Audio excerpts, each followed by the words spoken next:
And it says we're live. Hopefully we are live. Yeah, I'm just turning on the stream, seeing.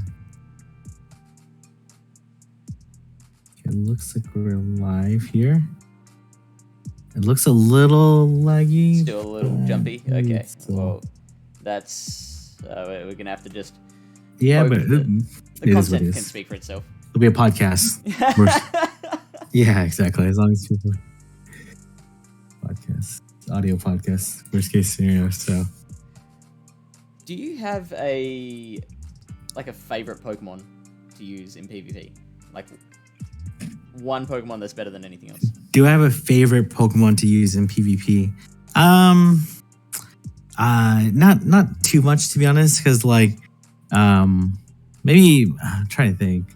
Because when I think about my PvP, over my course of my PvP career, there's some Pokemon that I really favored, I really liked. Like I really liked Shadow Hypno and Shadow Abomasnow really early on. And then of course I loved using Sableye, and it was a big part of my indie team. But like when I think about my PvP career, like when I started out, it was like playing a lot of Sylph, right? So like every month you're like playing a new meta, right? And you're like learning all these new Pokemon and whatnot. And then when I played GBL, like I don't typically stick with one team. Like I typically take team suggestions or I run unique stuff. So for me, it's like I haven't like played a ton of like any one particular Pokemon to like gain a huge appreciation for it. There's some Pokemon I like running Trepion and Ultra. If you play any cups, of course you love Frostlass. Yeah. But no particular Pokemon I would say like, okay, this is like for sure I want to play. I remember back when you originally walked away from PvP during the Sylph days, and I remember when GBL came out, you came out with a video saying, I'm going to use 75 unique Pokemon, and if I get X amount of wins, I'm going to come back to making Pokemon. Yeah. And then I remember you were doing so well at the start that you were like, I might just, change the target. Yeah, exactly. Yeah. Then I got swept by a Rhyhorn. And that's right. One of my first. There was so many Lapras at the beginning of GBL. Yeah. It's a very bulky Pokemon, so I think the people's understanding of metas and whatnot has changed so much since the early days. So thanks to the work, and as well like team, yourself and Wallower and a bunch of people like that. Yeah, exactly. What made you want to get into content in the first place? I think like I've always liked sharing my journey in some form or another. I always like sharing my journey. Like maybe like before like all the YouTube stuff, I used to do like a lot of talks at like university classrooms or helping people with their career or direction they want to take, or even when I was in university, just like doing talks on like how to help people study and all that stuff. So I think for me, it was just like sharing my journey and my progression, and then kind of just evolve from there as like different things happen and different. Yeah, like because my content has like changed a lot for me over the course of playing Pokemon Go. Like at the beginning, it was like mostly about like grinding and hitting these like 100 million XP milestones, 100,000 catches and all that stuff. Then it started going on to like raid challenges and doing duos and solos. Then PvP came along, and that's just where it's been since. Just swept you away. I also remember you introducing me to the what was the it was something to do with raiding. It was I remember a video that you did featuring Peggy Snail as one of the best raiders in the world. Yeah. Best soloist in the world. Yeah, soloist. That's the yeah. Yeah. Just like breaking down the mechanics, timing, like when to throw, energy, all that stuff. Mm, I really liked. For me, I really appreciate breaking down game mechanics mm, and seeing where people can optimize in like a really tight spots. yeah, and it's seems like it's the same thing as PvP, where it's like to a layman, it just seems like tapping, and then Yeah, for sure. It definitely like I think for like really exciting games, mm, like as you see in like at least when I go to these regionals, I'm sure you should experience the same thing in Perth, right? Like when you see like really exciting games, mm, like even like people that are not really like too crazy into it can mm, like get into it. Like I saw like when it was in Vancouver, right?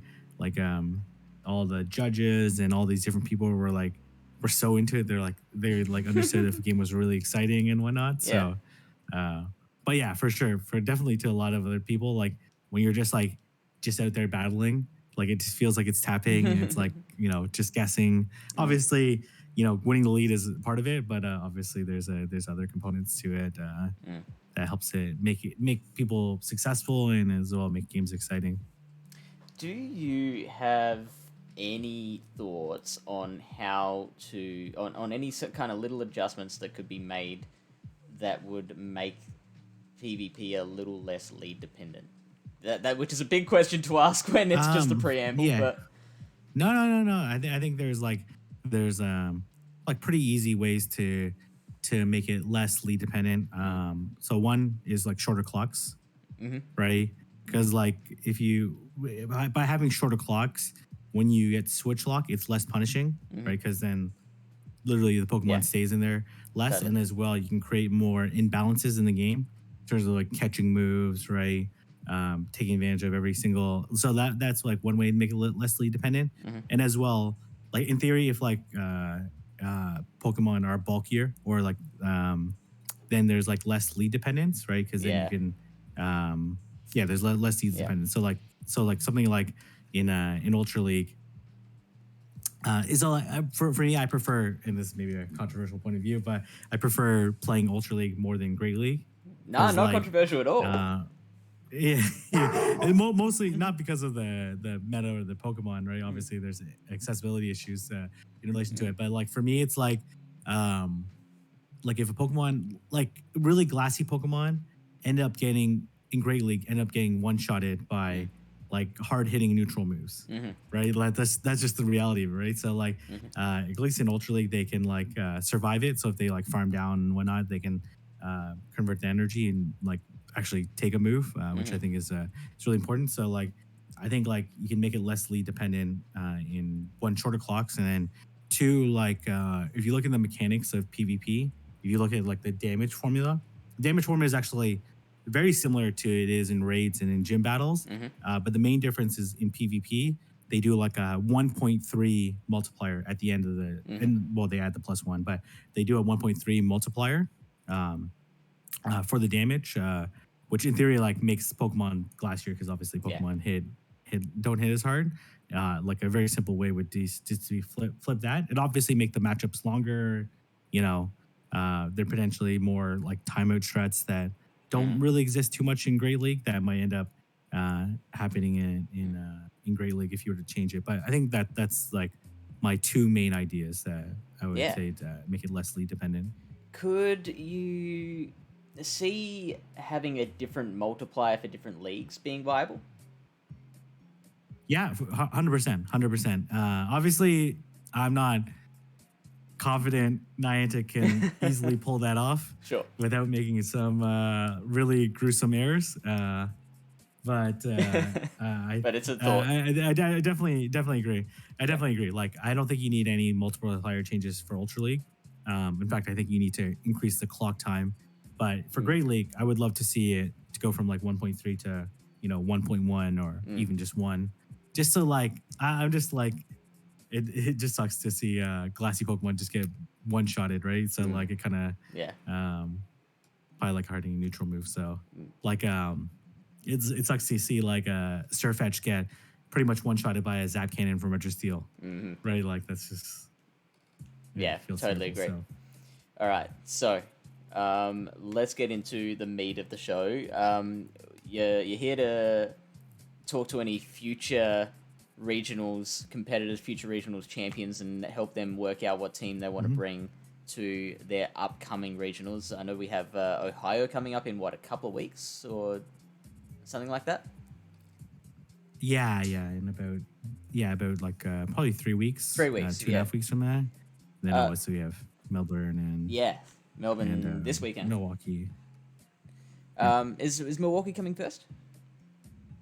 Milwaukee is I think the week after Melbourne. The week after. So it goes like Melbourne, Milwaukee, Ohio.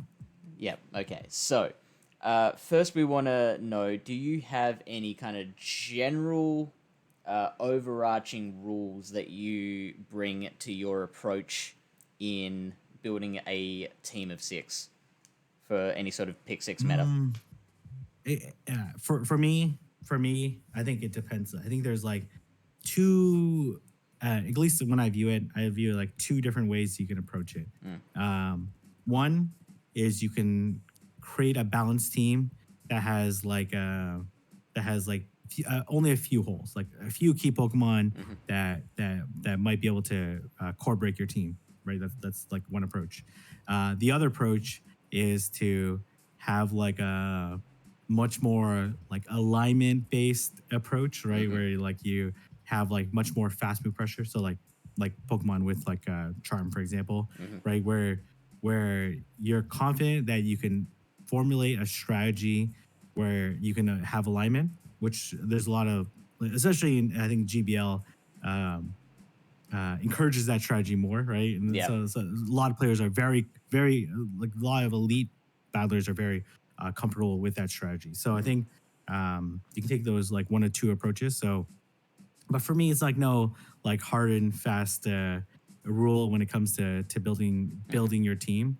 Obviously, utilize all the various tools that I know you have a PV Poke up on there, but no. But besides that, like I think you gotta decide like which approach you want to take, and both of them can be pretty valid.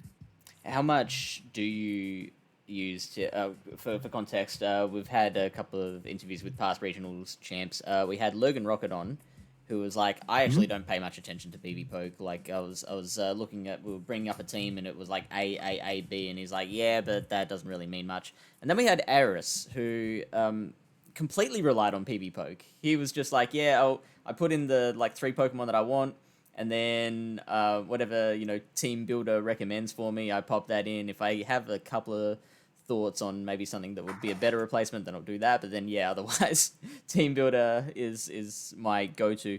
Are you somewhere in between those? Yeah, definitely. Probably more theories, but I do work with working individuals too. So I work with Leandro to help build a team. So I proposed a team first based off of PV Poke and said like, okay, these are like the weaknesses I have, right? And we just talked about it. Okay, if you run into this Pokemon or this particular team, then you have to learn how to deal with it. And then you do a bunch of practice matches, and you say like, then I consult with him, saying like, okay, I had a lot of trouble with this team. This core seemed really strong against these ones, and then we kind of like just like bounce ideas in terms of it. But we're in that sense like we're leveraging PV Poke to see what the obvious holes are. Yeah. And then you kind of like play it like Legend Rock says, like you can have an obvious hole, but you got to learn how you can play around it and what the matchups are and whatnot. Is it like bait dependent? Is it a very straightforward matchup? Et cetera, et cetera. So yeah. So definitely in between. Like I'm not like 100% relying on PV Poke or not as in depth use as Aries, but certainly it's a tool that most people should be using. So it sounds like it's just a workshopping process, starting with PV Poke, then going with like theory crafting, and then play testing, and then repeat. Yeah, exactly. Okay, so your indie team. I'm gonna very slowly bring this up because my computer is having a tantrum this morning, and everything's going slowly. But I will very slowly bring your team up on the screen. If you want to talk about how you went about constructing that team. Yeah. So originally, the team I had proposed, right? So was like I forget the exact team, but it was like Shadow Swampert, Walrein, Registeel, Mandibuzz, Sableye, and one other Pokemon. But anyways, I had actually no counter users on my team on my first construct, right? Um, and when I ran that team, I was like so weak to Walrein. And I just like almost every team has Walrein, right? So Yeah. it's like when I was doing my practice scrims, I just kept running Walrein. And I'm like, okay, if I don't align it properly or I get bait called wrong in the Walrein mirror, then I was like in a lot of trouble. So then, discussed that with Leandro, and then he asked me like what core I really liked. So I said I really like Sableye Walrein core. And then we kind of built it out from there. Then we decided whether or not to have Shadow Walrein or regular Walrein. We just talked about like shield pressure and whatnot. So then we went back and forth, and we ended up he ended up suggesting this pick your team. And then as I was practicing, the team went really well. And then I think at some point in time, and I saw this in Vancouver. I won't say names, but where you're changing the team last second, I think is like probably not advisable. I think at some point in time, you're like 36 hours away from the tournament, 24 hours away from the tournament. You just have to lock in the team. Yeah. You just like have to, right? Like you can't be changing or adjusting your team like even the day before. I wouldn't advise, and you just gotta live with that. Your team, if you run into this particular Pokemon, Yeah. you just gotta practice against it. So like for me, my particular team like really struggle against Lickitung. So like basically Lickitung can almost beat my entire team in like the 2 shield matchup. And the Registeel one, PvP Pocket shows that it wins in the 2 shield, but that's if you go like straight Focus Blast and whatnot. But like if you go straight Zapcan, you actually win that one. So like learning how to play against like Nidoqueen. Nidoqueen is also really challenging for me. Charm, Alolan Ninetales, which you saw in my indie run, I really struggled to play against. So or like the Defense Deoxys, if they had Defense Deoxys and Charm Ninetales, then it made it really challenging for me. So just you just got to practice against those ones, and if you run into it, then you just got to have a particular game plan and then hope as well that you have a little bit of luck on your side to be able to make the right calls and the right leads to play against it. Did you were for example things like the DD-A9 core, were they things that you did think of beforehand, or were they things that you go on? Yeah. So for example, DD, so against like Party Marty's team, right? It was actually a similar team that I had seen before, except for like the Skarmory. He had like some more like off meta, like not core meta picks, I should say. So like for the DD, I actually had known that matchup against Azu from like one of my coaching sessions, and I knew I could win the 1 and 2 shield if they had Thunderbolt and Psycho Boost, straight Ice Beam. So I had like sim that match. Yeah. I already knew that match ahead of time, so I knew I had a particular game plan. Okay, if I run into that particular matchup, I'm gonna go straight Ice Beam, even though Play Rough is more energy efficient, just because like you get to the moves, you're able to outpace the DD if you go straight Ice Beam, and then you just have to. Usually they don't bait, right? So then usually just play out those particular matchups and kind of have a strategy against it. DD is also like not necessarily easy to bring against my team as well because I have double ghost, but if you have the Charm Ninetales and they have the right alignment, it can be really challenging. Was there anything that you came up against that you hadn't tested for and hadn't theorized against that surprised you and you had to work it out on the fly? I guess like I didn't expect like I expected more like each of the metas really get really changed like the core meta's there, right? Like Open Great League is only Yeah. so many Pokemon that you can use, right? Mhm. The core meta is there, but there's always like slight adjustments.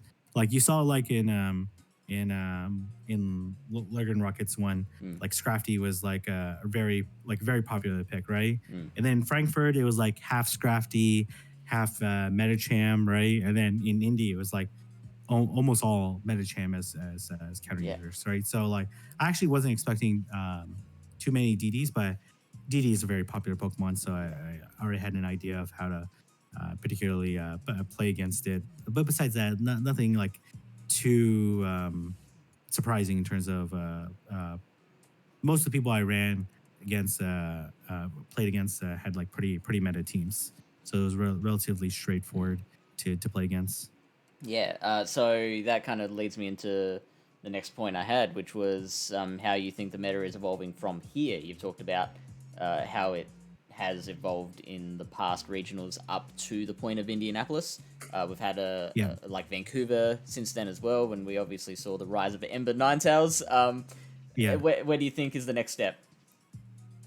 Well, I think it's always a hard call on which direction people will take it, whether or not they'll like really hard adjust against fire, because like fire was like I showcasted Cindy's run. Mm-hmm. There was like so many of her matches, like Ember Ninetales or fire in general, was just so safe against the other team, right? So whether or not people will make adjustments, whether they'll choose to bring more Zoom rolls or more Swampers or whatnot to adjust to the teams, we'll see. Or whether or not people will try to counter that and maybe bring more, like expecting more people to adjust to bring more water Pokemon. You might see more Trevenant or Yeah. other grass types that you haven't seen previously. Yeah, so it's like, how many steps ahead do you want to think? Yeah, exactly. I feel like there is a bit of a kind of a square forming between Araquanid, like Registeel, Nidoqueen, and Swampert / Walrein. So like obviously they will go around countering each other, and I feel like that is gonna be that's gonna determine things moving forward. That's my thoughts anyway. Yeah, for sure. I think Arachnid. Well, thank goodness it was slightly nerfed. Not slightly, it was pretty big nerf, right? Because Yeah. otherwise, Arachnid and Registeel core would have been like Just way nuts. too disgustingly strong, right? I guess Yeah. like the Talonflame would fire would still break that core, but it would. Well, I guess if it had bubble still, like oh man, it would be such a difficult Pokemon to game plan against, right? So Yeah. thankfully it was nerfed, or otherwise it would have been Yeah. the cores would have been way too strong and it would have been way too centralized. Yeah. Thanks, Niantic. But yeah, for sure. Like we'll see how. The thing is like the players do necessarily like go far in these tournaments will like learn to play around these weaknesses. So like you see times where people have like really clear team disadvantages, but are still able to win the best of 3 or best of 5. So even if you like end up like lining up with like your worst counters, like there's still a chance for people to play around it. Team building is really important and really critical.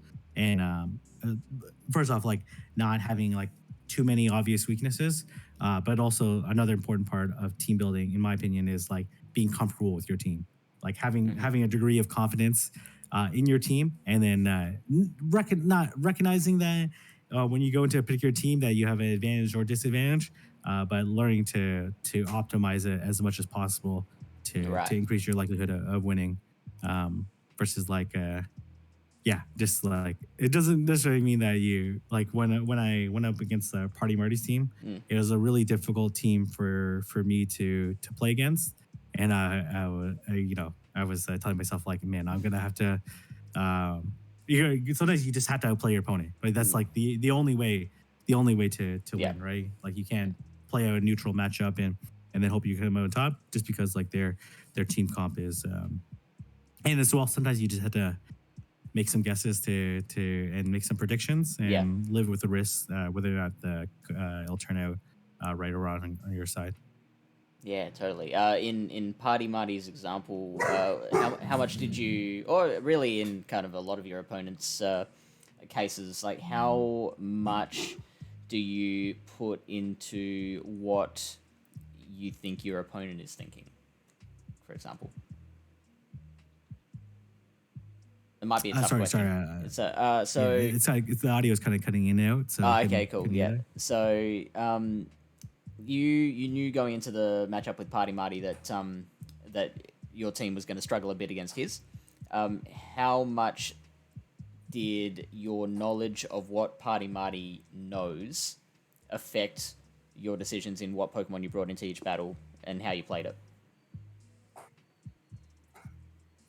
That's a Tough question. okay. That's a good question. So like, and back at the beginning of the tournament, uh, Party Marty and Doombug were like the second match on stream, right? Mm-hmm. And I was like, there was a lot of like internet struggles and Mm-hmm. Wi-Fi struggles. So like my match wasn't for a while. So I had a chance to watch Party Marty versus Doombug.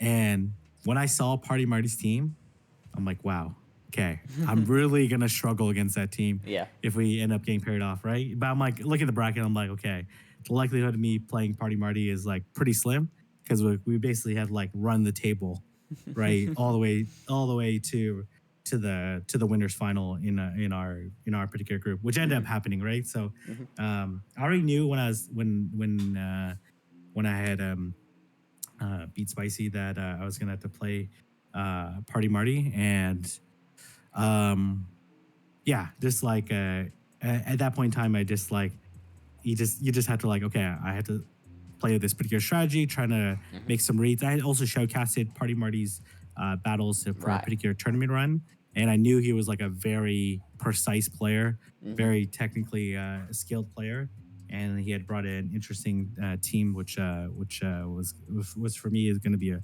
struggle to play against. So I knew I just had to like play slightly unpredictably, play pretty aggressive, kind of put him on his back foot as much as possible, which is always tough against Yeah. really good players Yeah, that of course. like know how to That know what they're doing. precisely, right? Yeah. So, but and then yeah, and in the so for example in the first game I just made like a really good prediction on his bigger team and basically just was able to sweep with Registeel, and then the second game I knew what he had in the back. I knew he had a Charm Ninetales in the back.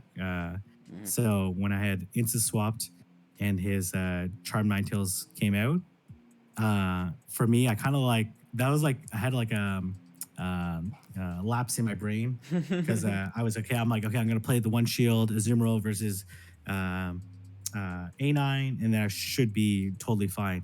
But then when he no shielded A9, I'm like, it actually really shocked me. Like, and then he was just gonna play two shield Sableye, and then I kind of all my calculations went out the door, and yeah. So and then in game three, when we played Azu versus DD in the lead. So first off, when I play Azu and DD, I'm like, okay, I know how to win the one shield, and then but I noticed that he like really liked to throw an alignment. Right, he was like really confident in his ability to deny fast moves. Right, Yeah. right, and I saw that in his game against Doombug and in earlier games. So like when he stayed, I knew that he was gonna have answers to Sableye in the back, and I had Sableye in the back. So I'm like, okay, I'm gonna catch a move. I'm gonna catch a move on Reggie.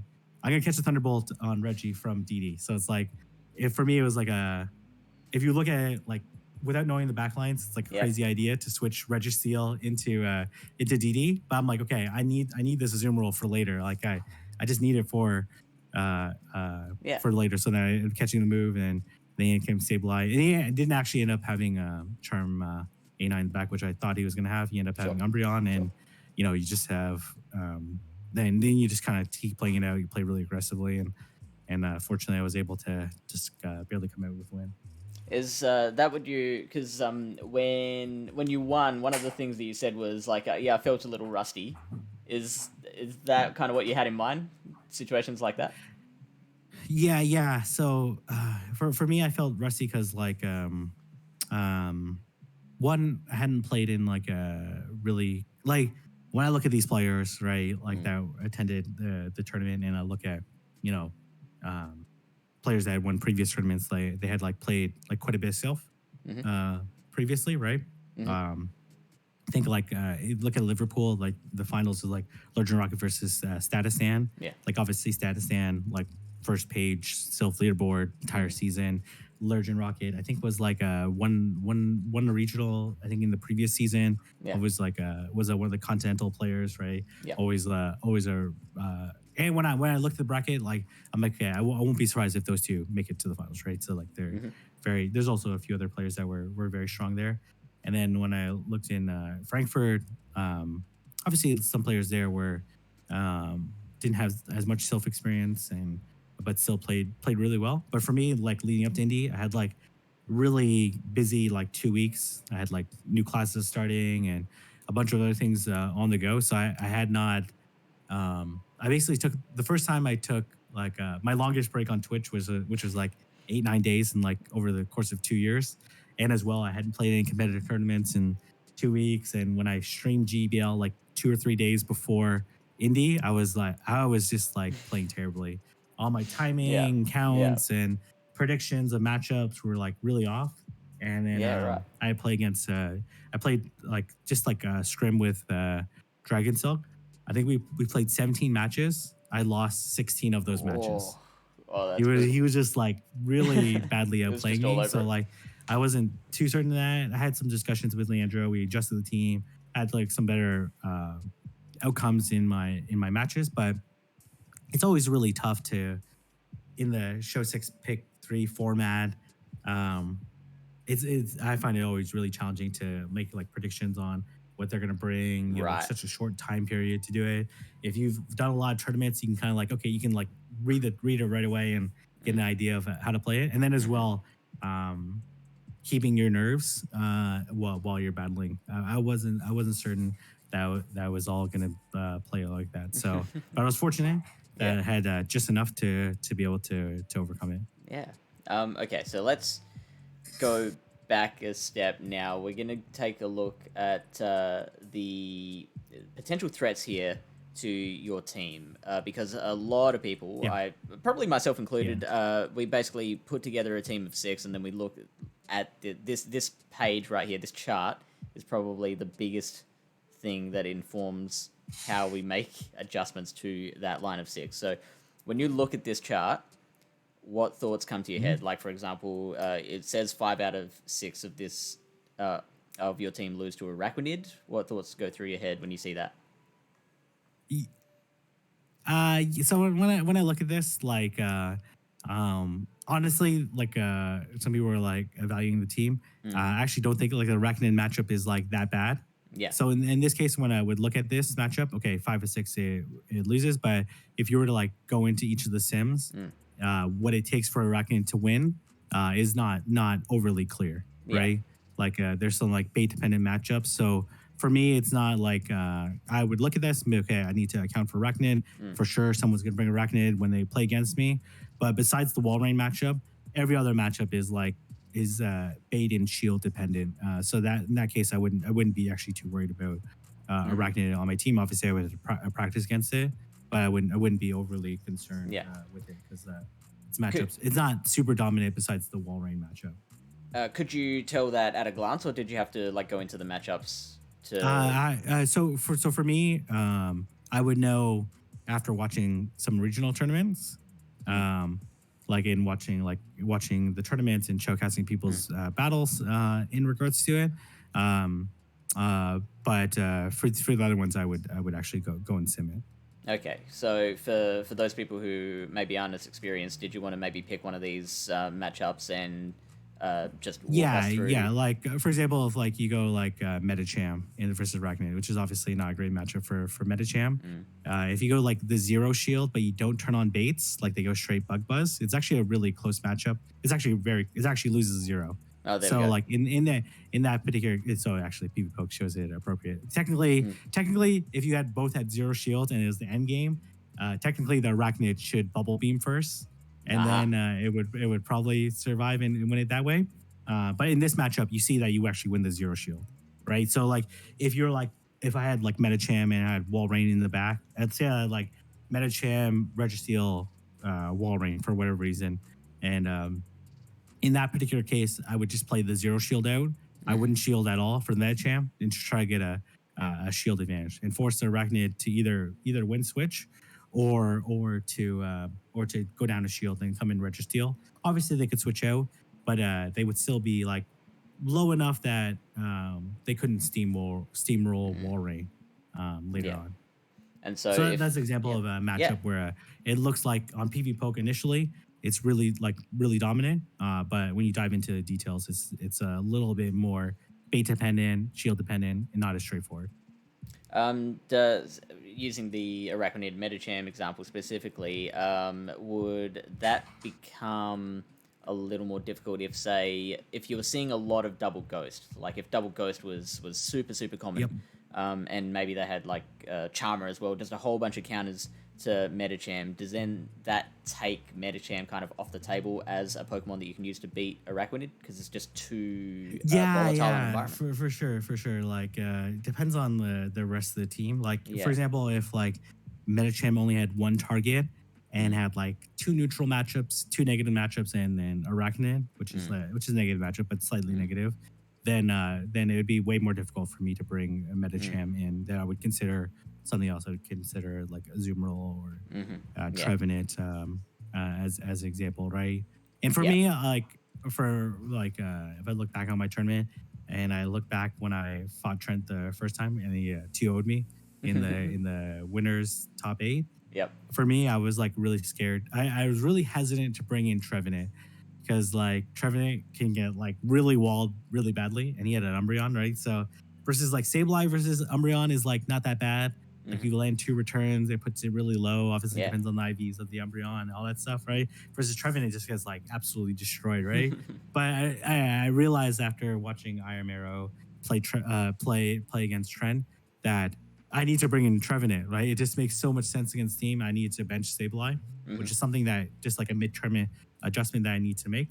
So that was obviously depending on the other Pokemon that they have on their team, I might consider bringing some other Pokemon.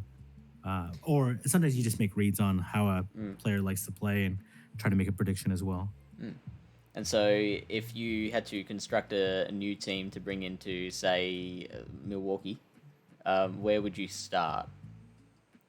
Yeah, so for me, I would start with the top 8 of the most recent tournaments, right? So like for me, that like is probably the newest and freshest information. Obviously, the top 8 in Vancouver, and then the top 8 in the two previous European ones, and to see like where I think the meta is going to go. Either make like a hard meta read, which for me, I don't normally play it that way, but some people like to play it that way, and they make they end up coming out with a really nice team comp that ends up. But for me, I like to play like a lot of neutral matchups. So I would look at the top 8, look at PV Poke, and then start constructing my team. And then for me, when I practice, when it comes to like practicing, see how effective a team is, I actually practice against the top 8 of the previous tournament and kind of just run through it. I'm like, okay, so how does my team play against it? Play against a bunch of different players of like varying play styles to see how it performs.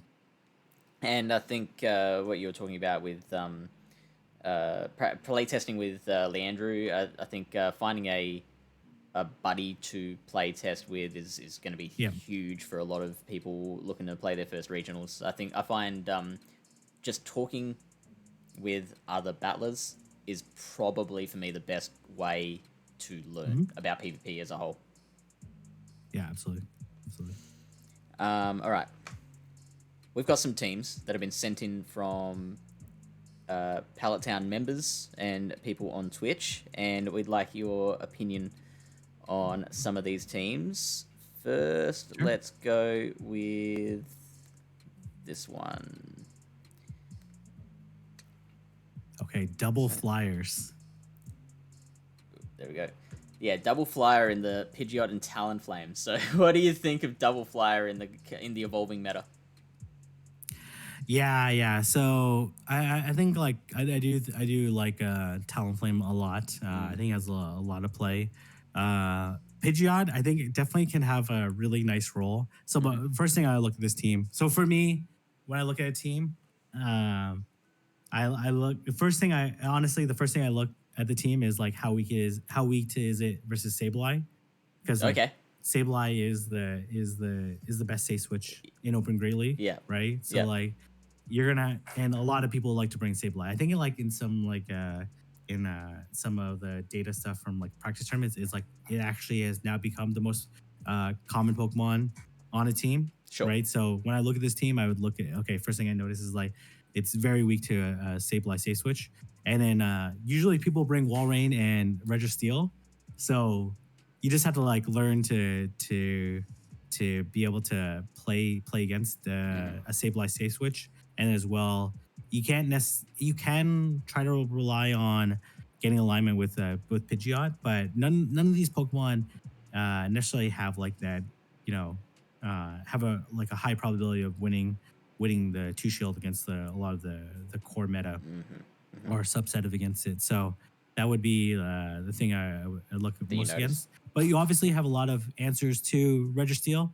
right? You have the Talonflame, you have the Medicham, you have Trevenant. Swampert, you have Trev, right? Yeah. But the opposite is not as true with a Walrein. So that would be the thing I would consider. Certainly, Yeah. a very playable team, and a lot of people would definitely get thrown off by double flyers. Yeah, would definitely get thrown off by double flyers. And the Pidgeot could be a nice surprise pick for people that are bringing double ghost or bringing fighter and Sableye or whatnot. So that would that's something I would look at.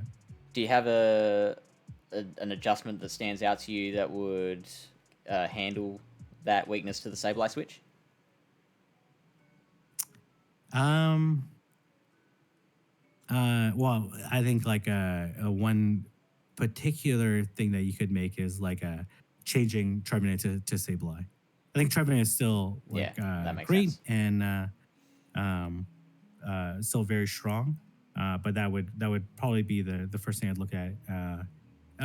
Someone saying Mandy instead of Pidgeot, and certainly Mandy serves a pretty similar role to Pidgeot, especially when it runs especially when it runs Air Slash. So Maybe Mandy instead yeah, of I think Trevenant, like run triple flyer. triple flyer would be very interesting. Yeah, very interesting pick there. But this certainly would make someone very hesitant to bring a Sableye safe switch. So Yeah, yeah, absolutely. I think like yeah, like obviously people would can make adjustments there. So And okay, I so see. Pinterest Yeah. flights. Sorry, say it again. Oh, so yeah, so then here the Trevenant is like a really big concern Big problem, for the yeah. team. And It's Sableye a would huge help with reliance that. on Pidgeot.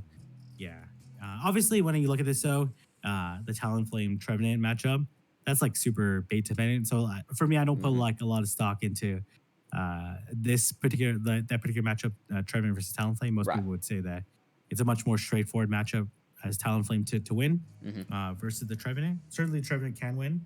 Um, but it's like unlikely you ever end up in a one shield even energy Yeah. scenario against it unless you have like that's your counter. But then if that's your counter, then it's likely the Talonflame will just double shield anyways, and then come out with like Yeah. a boosted 100 energy, so it would get the shield back and then have alignment. So and then people would just play around it. And that's great information because that's probably a step that a lot of battlers, probably I'll put myself in that category as well. Like being able to look at that and then put your own analysis on it. Like, okay, so Trevenant's probably not as big a deal because of this and this reason. I think learning that it's going to be a process, but like it's like amazing help for you in your team building skills. Yeah, for sure. This matrix is very important to look at, but it's obviously the details are in the devil. The Yeah, yeah. devil's in the details, right? Details Yeah, and devil yeah, and all that. yeah, yeah. Let's go with this one next. Okay, There we go. okay. So obviously some things. Can I see the moveset on Primate? So Knight / Close Combat. Yeah. Okay, so this is a very interesting team. So I think there's this is a very the Primate is um an interesting pick. I'm not necessarily sure.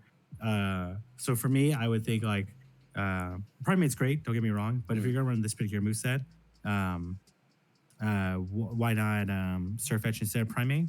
Just because like it has like a little bit more of a unpredictable moveset. They have very similar stats too. Yeah, that makes sense. Right, a bit more unpredictable moveset.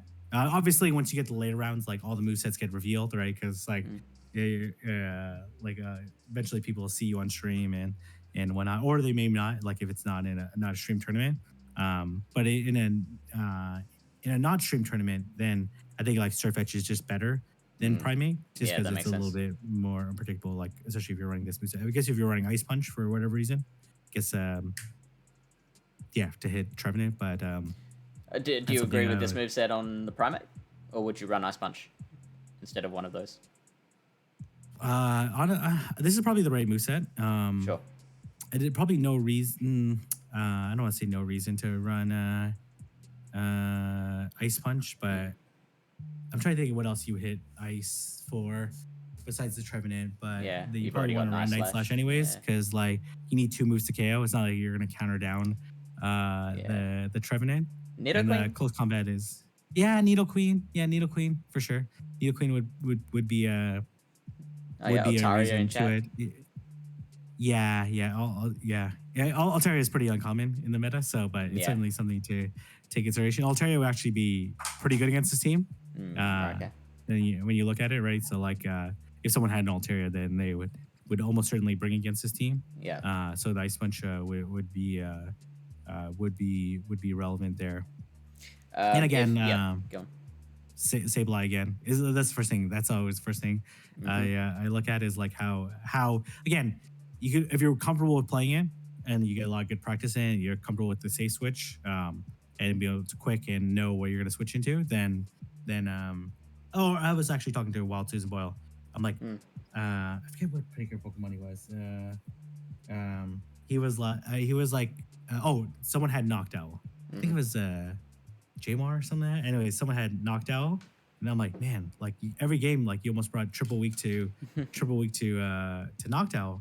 And then he said to me, which is something insightful. I always like to listen and hear people's thoughts. He's like, when you're really weak to a Pokemon, it makes their lineup much more predictable. Right. Right. So like you know what they're gonna bring and how they're gonna complement it around it, right? So it's like in some ways easier to plan against a team you're obviously weak against. And then like kind of eliminates these other Pokemon. So you're kind of like when you're simming and or like thinking about your particular matchups, you just really got to think about like these 4 Pokemon instead of all 6. What do Because you there's almost think? no chance that they don't bring that particular strong Pokemon. So what do you think of a strategy of I have seen it done, intentionally allowing yourself to be weak to a Pokemon in order to they're like kind of reverse bench pressure, like you're daring them to bring that Pokemon. For sure. I don't think necessarily the first in an Open Great League tournament, not necessarily the first thing you should think about, but certainly that's a strategy that you can have if you have the appropriate farm down strategy. You have a Pokemon that like we've seen this when I showcase a lot of the APAC tournaments, they would bring a team ABA weak to a particular Pokemon, and then if they ran into that particular Pokemon lead, they would just stay and then go for the farm down and have that energy translate into some sort of usefulness later on. Yeah, right. One more thing about this team is that this trainer was also discussing the idea of Charizard instead of Talonflame with me. Thoughts on that? Okay. What is? I guess like when someone's so when I've consulted a few people on their team, when they want to like bring a spicier version of a meta pick, first thing I asked them was like, what matchups does it pick up, right? Fair Like, enough. Yeah. or what moveset are you gonna run that's gonna be that would give you a reason to run it. So, like for example, if Dragon was a relevant typing in terms of offensively in the thing, then I would say like it makes sense to bring Charizard because then you have you have Dragon Breath, or Dragon. if you want Yep. like flying fast move, then it makes sense to it. But if you're gonna bring Fire Spin, Blast Burn, Dragon Claw, like I don't necessarily feel as comfortable. Obviously, you can bring whatever you want, but Yeah, and yeah. at least some people guessing. But in that particular case, like I think you have to have a reason to. Not necessarily they can totally win it all. Don't get me wrong, but from a logical point of view, you have a reason why you want to swap out this meta pick with something spicier or off meta. Yeah, so you just have to be able to articulate, what does this do better than the other Pokemon, and then in making that argument, would you just look at like the one shields, and would that be enough for you, or do you need to look at other shielding situations? Yeah. So like, I think it depends on what you're bringing to the Pokemon. If you Yeah, think a Pokemon has like, you need more fire fast move, like no more fire one shotting yeah, capabilities, right? yeah. Like you feel like Registeel can survive a flame charge from Talonflame and whatnot. Then in that case, like if you feel like it's more like a closer, then I would look at more of the Zero Shield matchups, right? And then I'll also ask them like how are you setting up Charizard in this case to be your closer, right? Yeah. Or like whatever the scenario is, right? And then kind of like walk them through that. Um, and there could be a reason to it, but you just need to be able Yeah. to figure that if your goal is purely to win the match, right? Obviously, Yeah. people have other goals, right? Yeah. Some people don't like running these like really really meta picks because they like to like surprise their opponent, leave them a little bit guessing, and that's certainly still a consideration. Like I know like I was talking to somebody um before Vancouver, and they brought Pachirisu, right? Because they're from that area where Pachirisu spawn, right? And that was like a really big factor Yeah. for them, right? And I Yeah. think like for it made a total sense in that case. Not that Pachirisu is a bad Pokemon, just Yeah. more one dimensional. Yeah. In that case, like it made sense to bring it, right? Because like it would bring you some degree of enjoyment. If you end up winning, it would be Yeah. pretty awesome, right? So just And yeah, like for Cindy, like Yeah. her Ember Ninetales, she obviously built a tremendous team around it. Like for example, like for when I won, no one's talking about the Pokemon I used, right? Because I used all a completely meta pretty meta, team, yeah. right? And like you know what I mean, like it was like no one was really talking about it, right? So it made obviously having particular Pokemon or might be of value to you. Did Cindy discuss with you her reasons for Ember K9? I think Cindy came over with her team independently. We discussed Yeah. some things in regards to in matchups. I think she talked about this when she had Ember K9 from ADL. So she had we I think like Fire was like, especially with the rise of Arachnid, and plus like Fire was really strong in the French regional with Eldex. I keep mixing up if it's Idex or Eldex, but Eldex running Talonflame and just like running through the tournament with it. So we saw the Fire, Yeah. like the Fire was good. was going to be very strong in regards to it. And then the Ember versus Fire Fan, it's probably just more of a factor of like more fast move pressure, and then as well already having it TM'd there and being comfortable with it. Yeah. And we won't go too much more into Cindy's team because I would like to get her on the stream too. We can't make any promises, people. But yeah, we will reach out to her as well. And yeah, I'd love to get her thoughts. This is the next team. Oh, wow. A lot of Okay, normal. this is okay, yeah. This is okay, yeah. So this is where the you would never dare to bring Sableye versus this team. Like and certainly I think normal can be really really really strong here. Um uh yeah, this is an interesting this team. If I saw it, it definitely would take me a little bit to To try to break like down what's happening. yeah, to break down what's happening here. Yeah, because there's certainly quite a bit going on with this team. So like I think like the first thing that when I look at this team is like it has like a tongue as its Swampert answer. Uh, but even then, like, depending on the team composition, it might be more challenging to bring in. So Tapu like Fini would be Swampert, right? If it's not running Sludge uh, Wave. I think that matchup is probably really bait dependent as well. Because Okay. I think like I guess it depends if it's shadow or not. Because I think well, I guess it gets moves faster, so it just would depend on the matchup. So like here, like when I look at it, I wouldn't be too worried about Pidgeot, even though Pidgeot is very good against this team. The knockdown matchup is very close. So the Pidgeot I wouldn't necessarily be concerned. The Needle Queen matchup.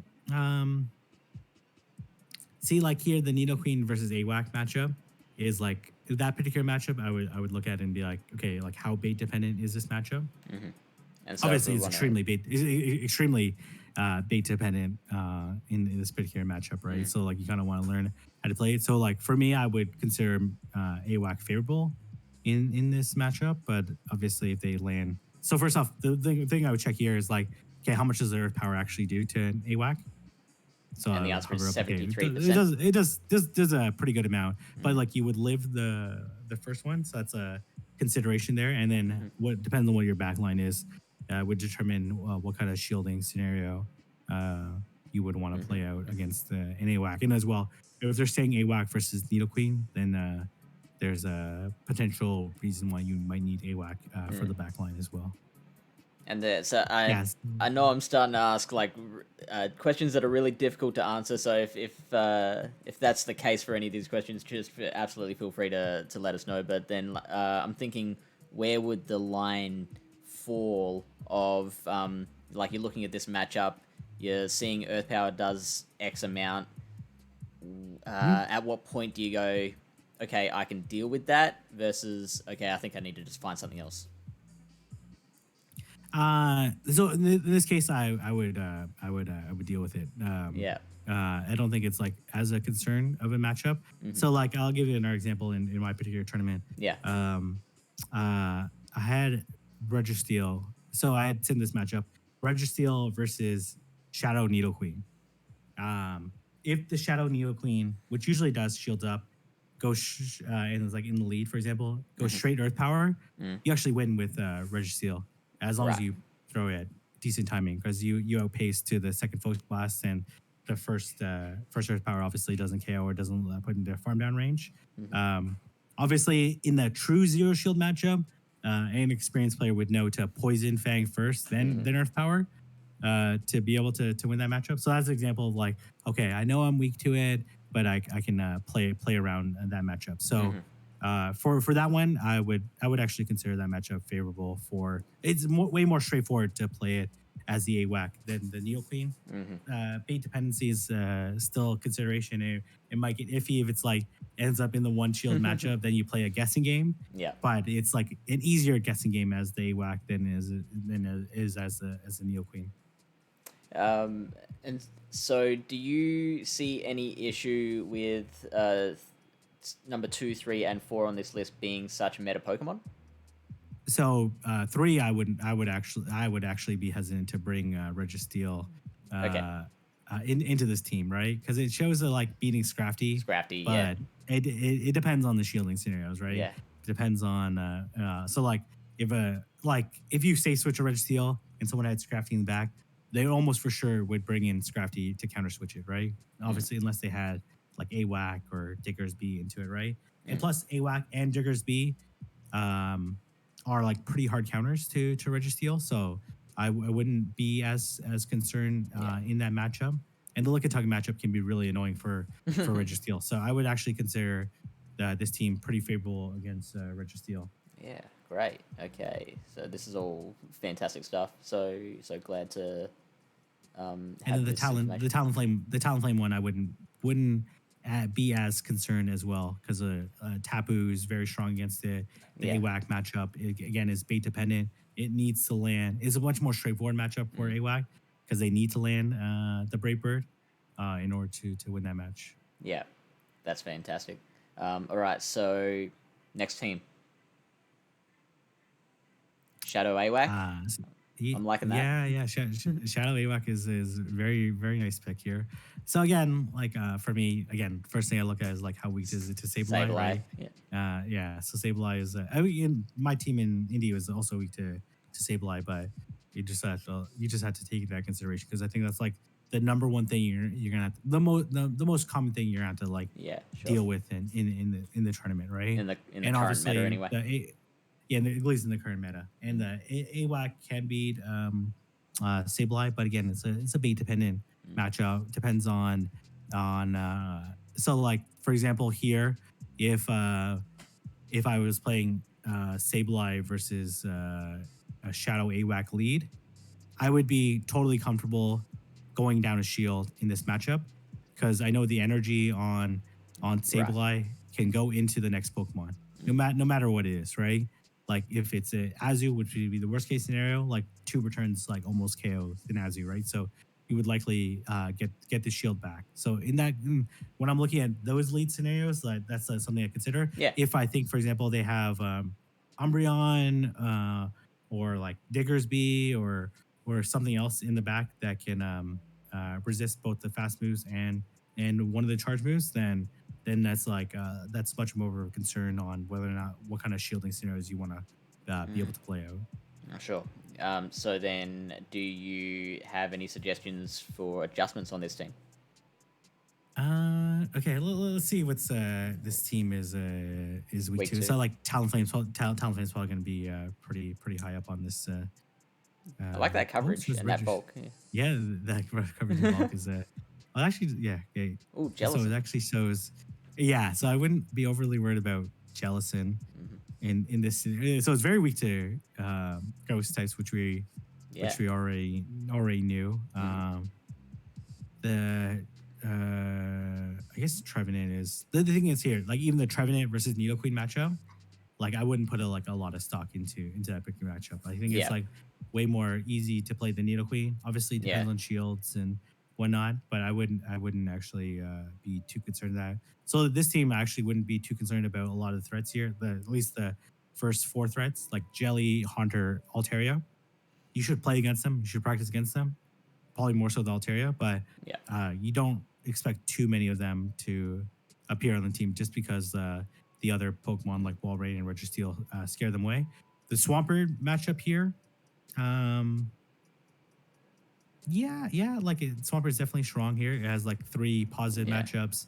Can play against the Azu, and then it has play against the Medicham. So that's something that I would like take off and say like, okay, I need to practice against a lot of Swampert teams, a lot of common Swampert cores. I wouldn't be worried about Kofi Rodriguez, Noctowl, Quagsire, like pretty far down the list before you would actually get concerned about something else. So then here, when I look at that, okay, my notes would be, okay, I need to play against a lot of Swamperts. Yeah. That's very challenging for me to deal with.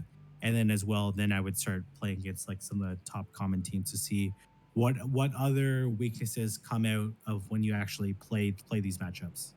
Because right now it's like taking the results from the Zero and Shield, even energy, full health type scenarios. But what actually happens when you play against full teams of 6 and see what other things come into play. Something I notice here is that Trevenant Swampert is a pretty common combination, and together those 2 Pokemon are hard countering 4 of your 6. Is that something to take note of? Yeah. So certainly it's something to play against and to factor in. Something to factor in. If someone brought that core, then it would be tough to deal with. It would be tough to deal with, right? So in that case, like if it's like if you see that really common, like then maybe you bring a flyer in, right? Hmm. Instead of one Pokemon. But you got to see what of those cores, what other picks they have, and what ends up being the weak point. Yeah, I, sure. I also tell Yeah. people, because like this is a common thing. Yeah. Before a tournament starts, or like the days leading up to, like a day leading up to the tournament, like you'll get rumors of like someone's gonna run this really spicy pick and this totally out there line, and people are like, say I say Tribird for example, like talking about Como, which I think is a very strong pick, right? A tough pick to bring, but it's a Mm. very strong pick. Um, Even if your team has like a really obvious weakness to like an off meta Pokemon, like you just also got to think about like what are the probabilities that you're going to run into this trainer, right? Are you really going to like weaken your team in so many other categories or like Right. across the board just to account for this like one of 60 players that you might play against? So that's something that Hmm. to To keep think in about, mind. right? So Yeah. yeah. Like again, you'll hear it be like, oh man, someone's gonna run. Like for example, my friend Pete, he ran a Salazzle in Indy. And my Ooh. team gets absolutely destroyed by Salazzle. Like Salazzle would be a really tough pick for me to play against. But for me, I didn't even bother scrimming against it. If I end Sure. up against a Salazzle, I'll just have to deal with it. But I can't like spend like half my brain power trying to figure out how to beat this one Pokemon or adjust my team to beat this one Pokemon, when the odds of it running into it are going to So be low. slim. And when I do run into it, I'll just have to deal with it. Because like if I spend so much capacity trying to account for this one Pokemon, then likelihood I wouldn't even make it that far in the tournament. So Got another kind of really general question that might be tough to answer, which is how mhm. much of the meta do you want to look at and focus on?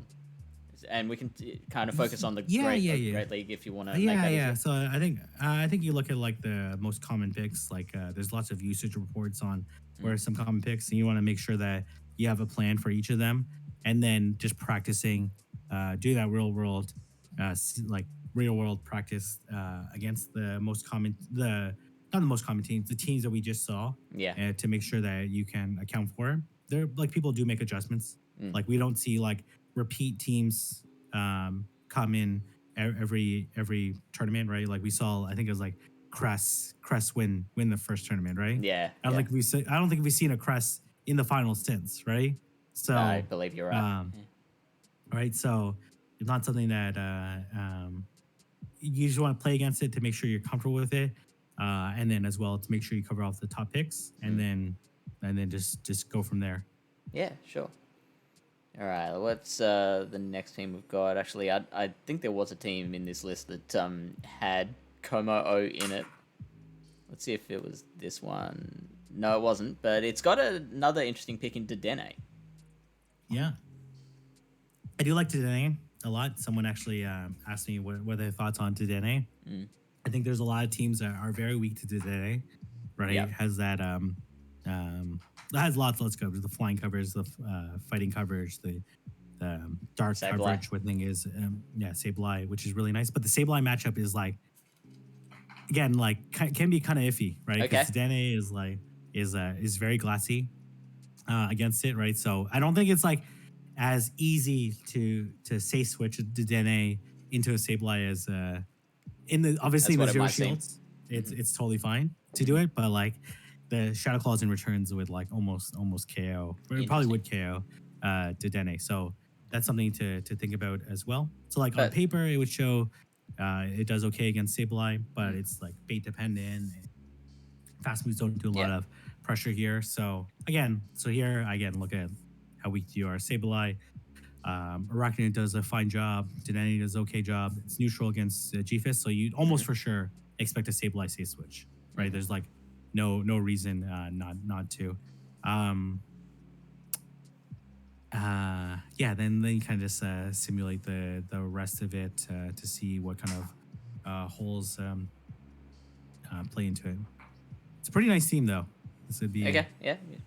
okay. Yeah. So like here, like it has like a when I look, this is kind of like what I expected to, because Okay. like there wasn't like any like super obvious like meta core breakers on this team. Tapu Fini, I don't expect a lot of them, but it certainly can play. Gliscor or Gligar. If someone brought a Gligar and made it all the way to the finals, that would be so tremendous. That would be pretty insane to do it. Yeah, And then against yeah. Slazzle, Lickitung, I guess Lickitung, you would look into it. You have like okay play though, right? Like Walrein is fine. So again, for me, I simulate the Walrein Lickitung matchup. So like if they end up going straight Power Whip, how does that matchup play out? It's very close against. In this case, I ran a Shadow Walrein, so it's like really close in the one shield. If they go straight Power Whip, obviously the bait depends. So here they go straight Body Slam. It's like really close in the one shield 2 here. HP. So yeah, so it just depends on the situation that you want to play out and how you want to play it. So Lickitung is something that you would probably prep against, but I don't think you would be like super concerned because the Walrein Arachnid matchup is fine. Metacham and GFIS obviously beat it, and then Dedenne is probably just a slightly negative matchup, so I wouldn't be overly concerned. But this is a pretty nice team. I'm not gonna lie, this is a very nice team. The Registeel, you got to think about like what else you're pairing with it and whether or not you actually need to bring in.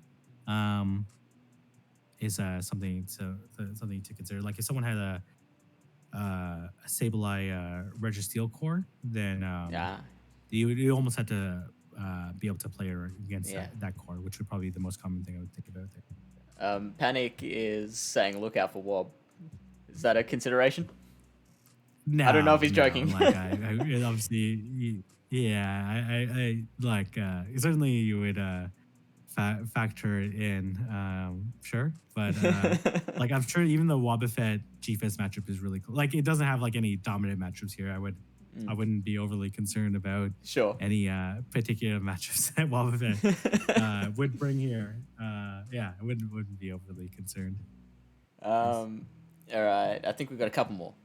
Let's go with... Yeah, someone's saying Altaria can beat Dedenne with baiting. Oh, yeah. Really? Well, Dedenne is very classy, so it's certainly a nice pick, and in the right hands can be very good. But you have to be a pretty skillful trainer to be able to make it work, and certainly you can. All right. Okay. This is the Coma O team. This is the Coma O team. Okay. Yeah. Okay. So first thing here, I see like Walrein is very good against this team, right? I'm sure even the Dedenne matchup is like fate dependent. Maybe not because it gets discharged pretty quickly, but it would put a lot of work versus Dedenne. So you expect a lot of Walrein. Expect a lot of Sableye versus this team.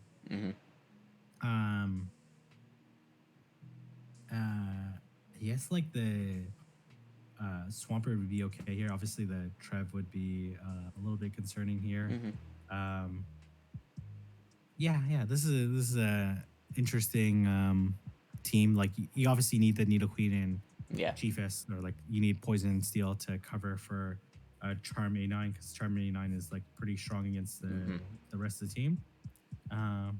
This is a decent team. Again, I would look at the team builder, see what weaknesses come out, but for sure, Walrein, Shadow Walrein would be pretty tough for this team. Would be the biggest one play against. So, it looks like Como is probably Shadow Nidoqueen is probably the weakest to Walrein. Is that what you would look at to replace, or is there somewhere else that you'd look?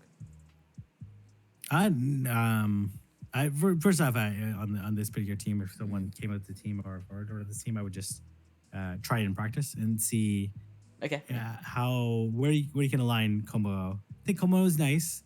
I just don't think like Dragon offensively is like not that great in the meta, right? Like sure. Just because of the steal in Walrein.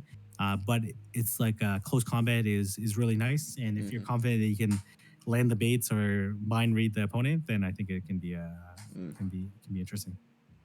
Jolt is saying pair it with another counter user. Oh man, but then you would have to like pair it with like a lot of steel and poison. I don't know. Did Tribird have a counter user. Oh, I don't remember. Tribird, you can tell us. I don't necessarily like. It just becomes. It makes it. If you had a counter user, then I guess it would make it a little bit less bait dependent. But Como is like. Oh, there we go. Medi. Okay, he Medi. Okay, yeah. Then obviously you would have to have a lot to cover for charm weakness, which you can have, right? Yeah. Which you can have, but Como is really really interesting Pokemon. But for me, I have a very difficult time with like bait dependent matchups. But if you're confident you can run these bait dependent matchups, then I think it'd be really nice. All right, one more. We're at the home stretch, and that is this one here, a Lurantis on the team. Lurantis, that's a... Okay, let's see. There's this team here. This is a double flyer team, right? It is a double flyer team, yeah. Yeah. Lurantis is a... Who was it? I think it was like Stone Collection. Ran it in Frankfurt. Okay. Ran Lurantis. It's a really interesting Pokemon, right? Its Chartreuse are super potent to the meta. You kind of need the double flyers though, right? Because like this team is otherwise pretty weak to Trev. Okay. Right? Because like it would. Yep. Lurantis wouldn't have very much chance. It would beat Swampert. Yeah. And Chiefess beat Metacham. So it's necessary to bring some counters in. Trev Reggie would be it'd be really difficult to bring Reggie versus team. Like if you had Trev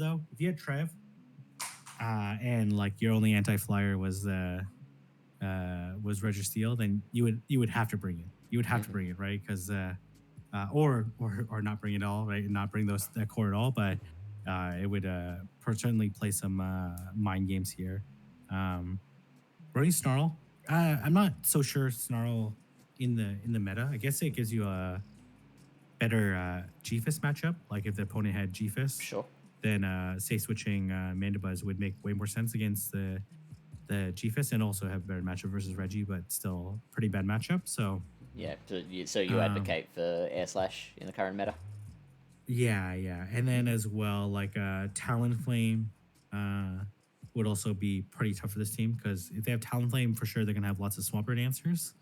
So that's something to practice against a lot, right? Obviously, you have the Swampert, but you would need to make sure that you understand the matchups, Mandibuzz versus Talonflame, when you need to throw, when you need to shield, how you would play out that matchup. Otherwise, Talonflame could be really problematic for that team, right? Like we saw a lot in. I learned a lot watching the French regionals, like seeing Eldex play Talonflame, and he was willing to give up. He was basically willing to shield Talonflame and run through the entire team when their only answer was Swampert. Okay. And then he played like he was up 1 shield to 0. And he ended up losing switch, and he just came in Talonflame, and then just I think they had like Registeel in the lead and Swampert in the back, so he just farmed down the Sableye, Brave Bird, the Shadow Swampert, and then just took out the Registeel. So that would be something that you would need to factor in to play against. That sounds like a very fun strategy. I've always loved Incinerate users. Yeah. Like every game, it was like shield advantage Talonflame just swept the team, even when they had Swampert, which is a great answer, but it has no like fast move pressure against it. Yeah. So that would be something I would consider. And then as well, like Walrein here is like good, but not amazing, but it's safe against the team. So like it depends on how much pressure there is against Metacham there. So you see the Registeel here. That's the Metascore card, right? So it goes Walrein, in moments. I'm trying to scroll down, and it's like I'm trying to sleep. Here we go. Sorry to struggle here. Okay, we got counter users are our top 3. Hit one top here. Yeah. Counter users can be, especially when you're running Snarl Mandibuzz, I should say, can be challenging here. I don't think it's like as obvious like day one that Metachamps is as strong because like you don't know the moveset on Mm-hmm. Mandibus, right? Mm-hmm. You have two flyers, right, which Yeah. can be a concern. It depends on the moveset you have on Metachamp. If you have Ice Punch, then you feel more comfortable in that matchup. If you don't have Ice Punch, then obviously it's a little bit more problematic. Um, yeah, Mm. and then obviously you see the Walrein being pretty safe. Even though Walrein Skarmory matchup, that like Skarmory matchup is probably a bait dependent. It probably requires Skarmory to throw the Brave Bird in the one shield, so it's not as I would even like I would consider like pretty safe. So if you had like Walrein Double Ghost or Walrein Sableye and a strong flyer, then it would make this team very difficult to play against. Okay. Cool. We are done. Thank you so much for joining me, King. That was just a wealth of information. I'm always super impressed with that ability to just look at a line of 6 and have this database of, okay, these are the Pokemon that do the best and struggle the most against it, etc., etc. And that just comes with time, I guess. Yeah, for sure. And just looking at PV Poke, and there's lots of resources there, lots of people that are willing to help out and just discuss with your friend. Practice, right? Like I think it's a mix. Like practice, PV Poke, try to figure out what ultimately works for you, and then whatever team you end up bringing, like you just have to be confident with it, right? Like, and don't get so spooked out on again, like hear things that you hear and or someone's like bringing a crazy pick or whatnot. I think Mm. like some people like I think people saw that Watsu's Moil had Toxicrow. They're like, oh man, how do I Yeah. account for Toxicrow? I'm like, well, you'll figure it out if you end up getting paired with one Toxicrow in the Right. 60 people in this tournament, right? So you just have to figure it out. So just come Yeah. with confidence and don't make adjustments, and then you just keep learning from it, right? Keep learning from every tournament. Totally. Keep learning better, right? When you enter that one tournament, it's not gonna. It could be the last tournament you play in, but it's very unlikely it's gonna be the last tournament you ever play in, Yeah. right? So if you get Yeah. O2'd, then that's not a big deal, right? Just learn and get better, Yeah. and just keep improving. And I'm all about like improvement in PvP happens so slowly that you actually can't really see it happening as it's happening. You only really notice when you say you've been at it for a while and you go against a new battler and you're like, oh right, I think that was actually pretty easy. Yeah, for sure. And for me, I learn something from every battle I showcase, every stream. Like I reference like pretty much like every stream that I saw in the regional tournament, despite like the thousands of battles, the hundreds of thousands of battles I've seen. I just learn like a little bit of nuance every time. You got to be Yeah. open minded to where you can improve on. Yeah, I love that word, open-minded. If you watching do want to learn more from some of the best in the world, we have had other interviews with past regionals winners. We've got Logan Rocket and we've got Aeris, who won the Liverpool and Frankfurt championships respectively. They are on the Pallet Town PvP YouTube channel. You can just look that up on YouTube. We've also got tomorrow night on this channel, we are running The Ring, which is our King of the Hill style format where a carryover champion takes on a series of new competitors in a best of 5 in the current Sylph Arena meta.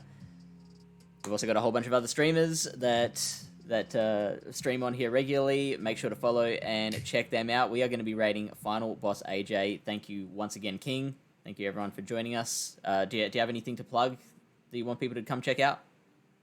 No, just thanks for interviewing me, and thanks for putting out all the great content.